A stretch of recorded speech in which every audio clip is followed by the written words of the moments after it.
وَظَنُّونِ إِذْ ذَهَبَ مُغَاضِبًا. وہ دیکھو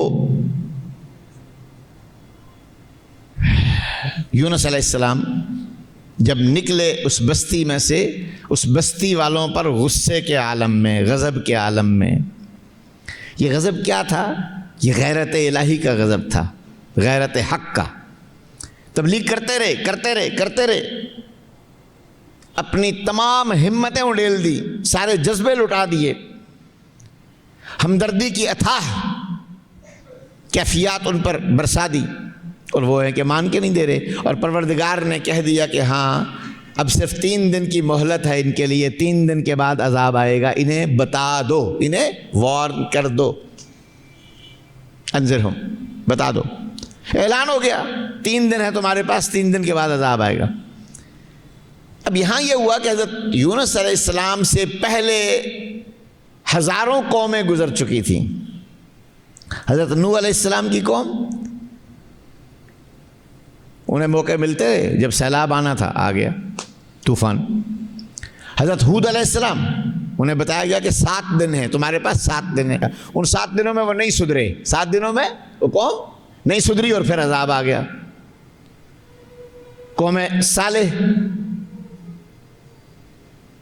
قوم لوط، ان موعدکم الصبح، صبح تک تمہارے لیے مہلت ہے، صبح کا وقت تمہاری سزا کا وقت ہے. تو انہیں بھی رات کو وارن کر دیا گیا. تو ان میں سے کوئی قوم سدھری نہیں اور سب پر عذاب اترا. یہاں سے یونس علیہ السلام نے، اور ہر نبی کو یہ حکم ہوتا تھا کہ جب ان کو وارننگ دے دو تو ساتھ اللہ تعالیٰ فرماتا تھا اب نکل جاؤ، اس بستی سے چلے جاؤ. یہاں تک بھی فرماتا تھا کہ کوئی مڑ کر پیچھے نہ دیکھے. وَلَا يَلْتَفِتْ مِنْكُمْ أَحَدٌ. لوط علیہ السلام سے کہا تم میں سے کوئی پیچھے مڑ کر نہ دیکھے، کیونکہ پیچھے مڑ کر دیکھنے والا ہلاک ہو جائے گا. اور حضرت لوط علیہ السلام کی بیوی چلی تو ساتھ مگر وہ کافر تھی. جب پیچھے عذاب اترا، پتھر برسائے جانے لگے، وہ مڑ کے پیچھے دیکھا اس نے اور وہ بھی وہیں پر ہلاک ہو گئی، اس پر بھی پتھر برس پڑا. یہ وہ ٹریفک سائنس میں بتا رہا ہوں آپ کو، سائن تھا نا، پیچھے مڑ کر نہیں دیکھنا.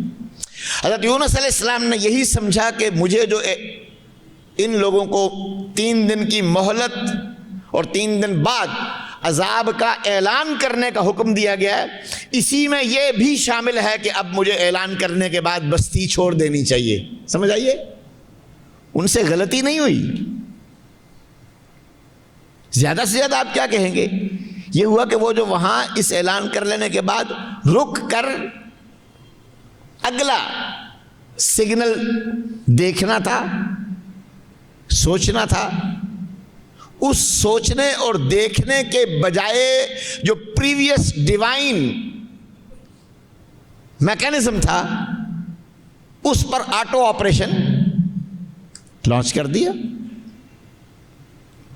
خود بخود چل پڑے. اب تھا کیا؟ بستی والوں پر غصہ تھا انہیں. اس غصے کے عالم میں ہم سے یہی ہوتا ہے، کسی شخص نے ہمیں غصہ چڑھا دیا، اس غصے کی حالت میں ہم تیز دوڑاتے ہیں گاڑی، ہے یہ راستہ کاٹ گیا میرا، خیر نہیں اس کی. اور اس کے بعد اس سے ٹکر ہو نہ ہو، آگے کہیں گڑبڑ ہو جاتی ہے، اس وقت نہ بھی ہو اگلے دن ہو جاتی ہے. تھے کشتی میں سوار ہوئے اور کشتی والوں نے دیکھا کہ کشتی ڈوبنے لگی ہے.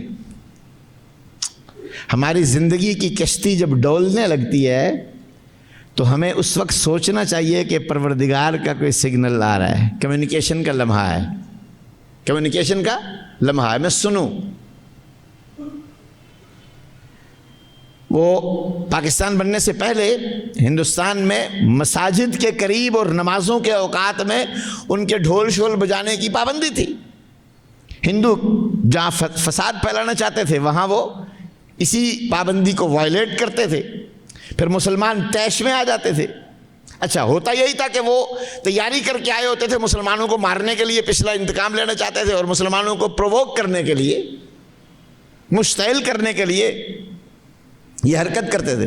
مسلمان آرام سے سوچ کر ان کے اس جرم کی سزا کے بارے میں غور و فکر کر کے کوئی پالیسی بنانے، کوئی اسٹریٹجی بنانے کے لیے فرصت نہیں، اٹھ کر وہیں لڑ پڑتے تھے. مسلمان تو مسجد سے نکل کر لڑتے تھے، وہ تیاری کر کے آئے ہوتے تھے. حضرت یونس علیہ السلام کشتی ڈولنے لگی. لوگوں نے کہا کہ کوئی ایک ایسا شخص ہے ہماری کشتی میں جو اپنے مالک سے بھاگ کر آیا ہے. وہاں تو پروردگار نے اعلان کروا دیا, یہاں اب وہ اعلان نہیں کرواتا. یہاں ہمیں اپنے اندر سے اس اعلان کو بھی ڈھونڈنا ہوتا ہے. اور میرے بھائیوں کبھی کبھی دیر ہو جاتی ہے. یونس علیہ السلام نے کہا وہ میں ہوں. کیا کسی اور پر آنچ نہ آئے. وہ کبھی بھی حضرت یونس علیہ السلام, اس کے باوجود وہ نہیں مان رہے تھے کہ آپ ہیں. سمجھ آ گئی؟ اب ایسے شخص کو کشتی سے اترنا ہوگا ورنہ کشتی ابھی ڈوب جائے گی. پچھلا ساحل دور ہے اور اگلا ساحل دور ہے.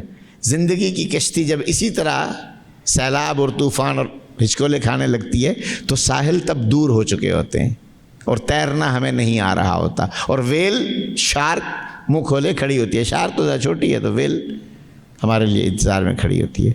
یونس علیہ السلام نے کہا نہیں, میں ہی ہوں, میں ہی ہوں. یہ کیوں کیا انہوں نے؟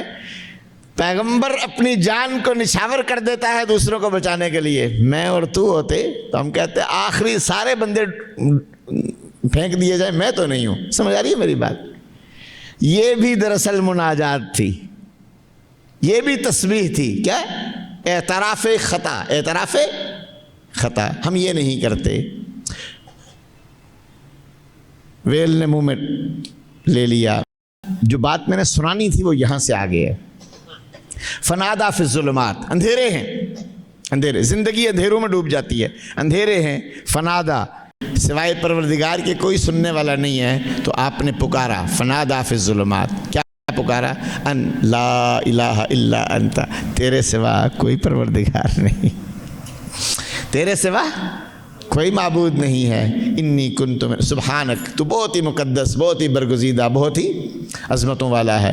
انی کنت من الظالمین, میں زیادتی کر چکا تھا. یہ نبی اپنے لیے کہہ رہے ہیں, ہم نبی کے لیے کبھی بھی نہیں کہہ سکتے کیونکہ وہ اعتراف عجز میں کہہ رہے ہیں. یہ لمحہ ہی کچھ اور ہے. اللہ تعالیٰ فرماتا ہے فنجینا فاستجبنا لہ ونجیناہ من الغم, ہم نے ان کی پکار سن لی اور انہیں اس غم سے نجات دے دی. اب اگلی آیت سنانا چاہتا تھا جو یہاں نہیں ہے, دوسری جگہ ہے. فلولا انہ کان من المسبحین, میں نے 10-20 دفعہ یہ آیت یہاں سنائی ہے 10-20 سالوں میں. فلولا انہ کان من المسبحین, اگر حضرت یونس علیہ السلام مچھلی کے پیٹ میں پھینک دیے جانے کے بعد جو تسبیح کر رہے تھے, پکار رہے تھے, اگر اس سے پہلے اپنی زندگی میں خدا کی تسبیح نہ کرتے رہے ہوتے تو آج جب یہ پکار رہے تھے یہ پکار نہ سنی جاتی اور آپ قیامت تک مچھلی کے پیٹ میں رہتے. یہ اللہ تعالیٰ, ہم سمجھ رہے ہیں اپنے نبی کے بارے میں, اپنے نبی کی ایک معاذ اللہ کوئی کمی شان ہمیں سنا رہا ہے؟ نہیں, پروردگار اپنے پیغمبر کی شان ہمارے ذہنوں میں گھٹانا کبھی نہیں چاہتا.